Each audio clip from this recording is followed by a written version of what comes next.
지금 어떤 기분이세요? 당신은 어떤 사람인가요? 편하게 하고 싶은 말씀을 해주세요. 무슨 귀신 씨나락 까먹는 소리냐고요? 이 질문은 나를 표현하는 기초적인 질문입니다. 대답하기 참 쉬운 질문입니다. 하지만 이 쉬운 질문에 대답하려고 할 때 말문이 턱 막히는 분들을 만나게 됩니다. 누구보다 내가 잘 아는, 남들은 알지 못하는 내 감정, 내 존재, 내 생각을 표현하는 것에 어려움을 느끼는 분들이 많습니다. 내가 나를 모르는데 다른 사람들을 어떻게 이해하고 공감할 수 있을까요? 내가 나를 모르는데 남들 너를 알겠느냐. 여기 나를 알아가는 첫 발걸음을 뗀 선생님이 계십니다. 나에게 주는 칭찬, 그리고 나한테 주는 메시지를 편지에다가 적을 때 나한테 얘기하듯이 저한테 얘기를 하는데 그 순간 전 너무 눈물이 났어요. 왜냐하면 저는 저한테만 주는 시간들이 없었거든요. 근데 그 시간을 가지면서 제가 그 말을 적었던 것 같아요. 너도 쉴 수 있는 자격이 있는 사람이야. 근데 너는 왜 다른 사람에게 너희가 맞춰져서 직장에서 너의 시간을, 가족들에게 너의 시간을, 너의 이름 세 글자가 아닌 누구의 엄마, 회사의 누구라고만 넌 존재했지? 하지만 이제는 너 자체만으로도 소중하다라는 걸 좀 알았으면 좋겠어. 이젠 이런 시간들을 앞으로도 계속 향유할 수 있어. 나는 너한테 이런 자격이 있다라는 걸 선포해. 너는 이런 시간을 앞으로도 쭉 갖자라고 했을 때 저 너무 감사했던 것 같아요. 내가 평생을 살면서 나한테만 집중할 수 있는 시간들이 있었나? 그리고 나만을 위해서 생각하고 누구의 눈치도 보지 않고 내가 쉬고 싶을 때 쉬고 먹고 싶을 때 먹고 자고 싶을 때 잘 수 있었던 시간들이 얼마나 있었나라는 생각에 너무 감사한 소중한 시간이어서 이 시간이 즐거운 시간이었던 것 같다라는 생각이 들었습니다. 제가 이전에 상담을 한 번도 받아본 적이 없어서 그냥 막연하게 상담 한번 받아보자 해서 신청을 하게 됐는데 그 상담사분 앞에 딱 이렇게 마주 앉아서 상담사분이 먼저 하고 싶은 얘기를 해보세요 하는데 무슨 얘기를 해야 될지 그냥 머릿속이 하얘지더라고요.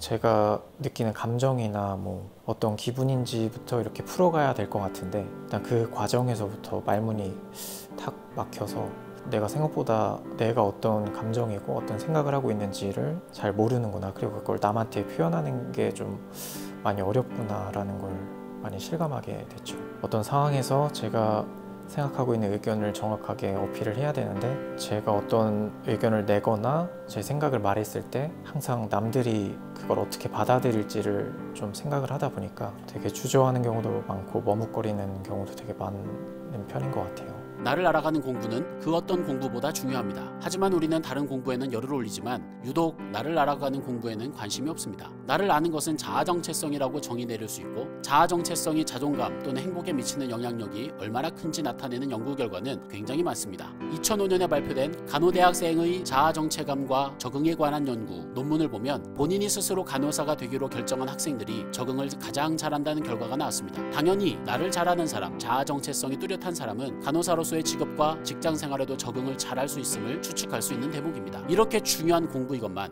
우리는 왜 나를 알아가는 공부엔 유독 관심이 없는 것일까요? 우리나라는 다른 사람들한테 관심이 너무 많잖아요. 다들 한마디씩 꼭 말을 붙이잖아요. 꽤나 평가를 많이 하는 나라예요. 다른 사람들에 대해서 아무렇지 않게. 인간은 결국 사회적인 동물이라서 아무리 내가 영향을 받고 싶지 않아도 다른 사람들의 말에 영향을 받아요. 다른 사람들의 말에 휩쓸리게 되고 내가 나인 게 아니라 다른 사람들이 만든 내가 되게 되고, 그랬을 때 어떤 스트레스나 어려운 상황이 왔을 때는 그때 어떻게 대처를 해야 되는지 몰라요. 내가 나에 대해서 고민을 많이 하고 나에 대해서 알아가고 온전히 내가 느끼는 감정과 생각과 이게 좀 정립이 돼 있다면은 외부 사람들의 평가나 외부 스트레스에 대해서 조금 더 능숙하게 대처를 할 수 있게 되는 것 같아요. 살면서 사람들하고 갈등이 없을 수도 없고 이런 현실적인 스트레스를 받지 않을 수가 없어요. 그럴 때 완충제가 되어야 된다고 할까요? 내가 나에 대해서 아는 게 내가 정말 1만큼만 아플 걸 1만큼만 아플 수 있게 되는 거. 그건 것 같아요. 인간이 태어나서 가장 먼저 느끼는 감정이 두려움과 수치심이라고 이야기를 해요.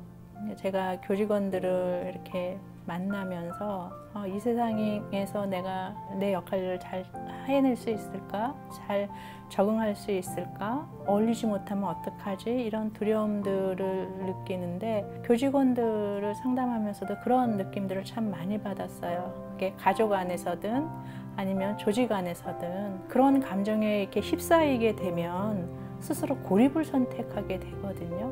그리고 고립이 계속 길어지면 자기 자신에게뿐만 아니라 자기 일에 대한 의미도 상실하게 돼요. 내가 어떤 소명을 가지고 아니면 이 일에 특별한 어떤 의미가 있어서 이런 일들을 선택을 했는데 과연 내 선택이 잘한 것일까? 나는 과연 이 어려움들을 잘 헤쳐나갈 수 있을까? 이런 생각에 이제 몰두하게 되면 결국은 그 헤쳐나오기보다는 그 홀 속에 이렇게 빠져버리거든요. 특히 이제 다른 직업군보다 병원 교직원들은 생명을 다루는 직업이잖아요.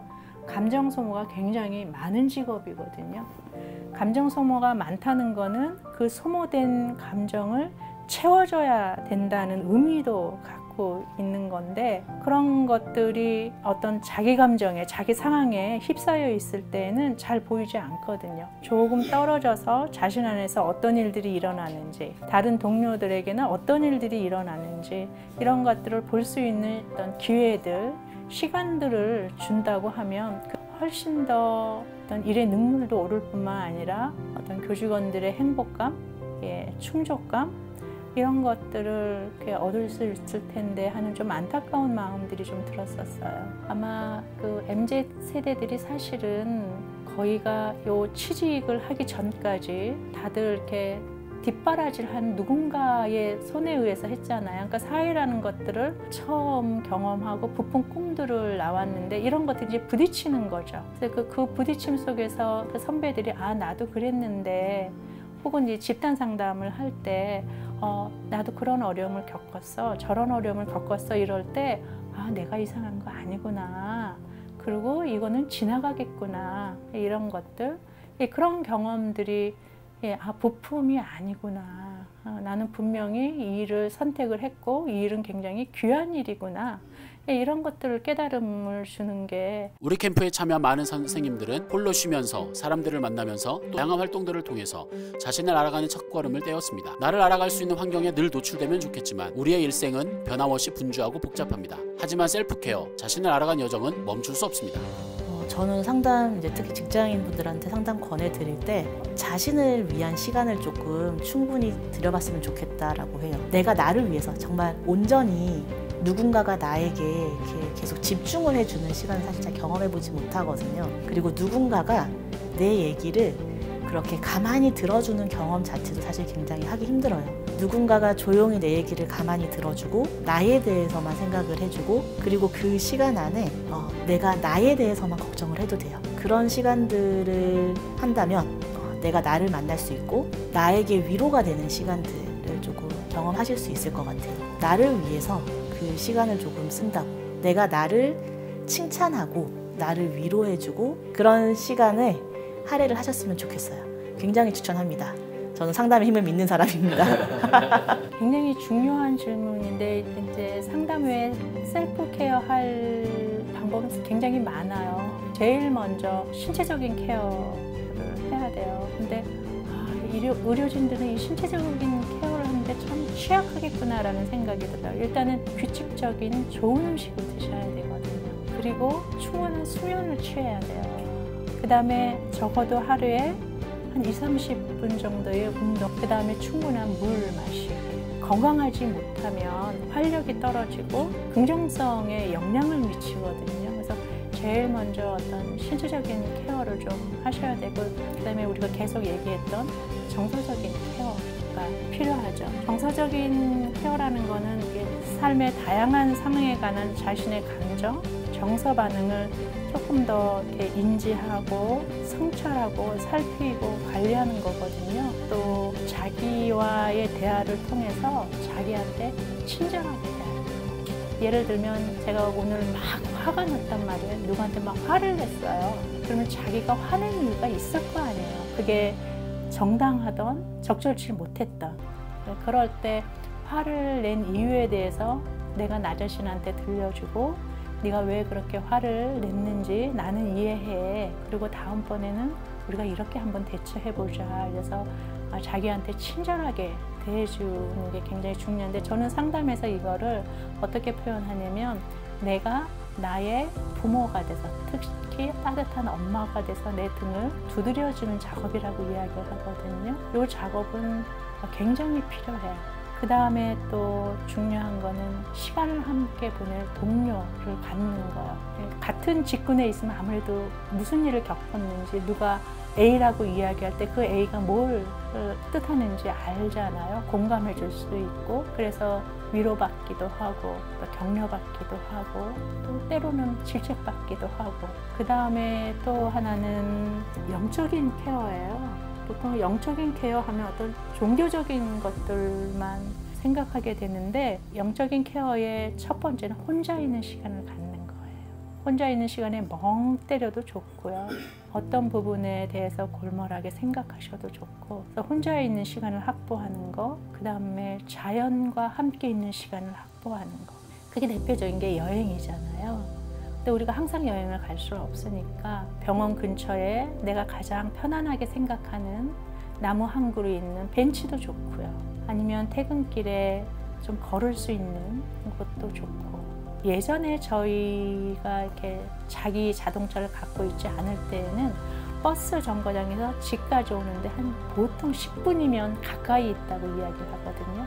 그 얘기는 10분 동안 걸어오는 거거든요. 10분 동안 걸어오면서 그날 직장에서 있었던 일들을 걸으면서 해소를 하거든요. 그러니까 집에 바로 들어오면 덜 화를 내는 거죠. 그러니까 요즘은 자가용 타고 딱 내려서 바로 올라가잖아요. 그러니까 그만큼 화도 해소하지 못하고 표출되는 경우도 많거든요.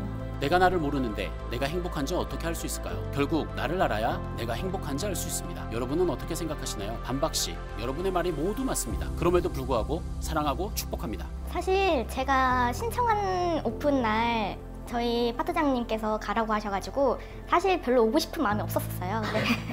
근데 너무 좋아서 저희 파트장님께 제일 감사합니다. 저의 진료 세션을 대신 해주는 거니까 정말 가기 전에 사실 좀 너무 민폐가 아닌가 생각했었고 그래도 군말 없이 그냥 갔다 오시라고 해준 성인님들 대타해준 성인님들 너무너무 고맙고 네 진짜 감사 인사드립니다. 또 그날 되게 바빴대요. 저 대신 도와주시고 또 중간에 진료 변경할 일이 있었는데 그 안 터지는 핸드폰을 가지고 이렇게 도와준 형님 저희 부서원들 너무너무 고맙죠.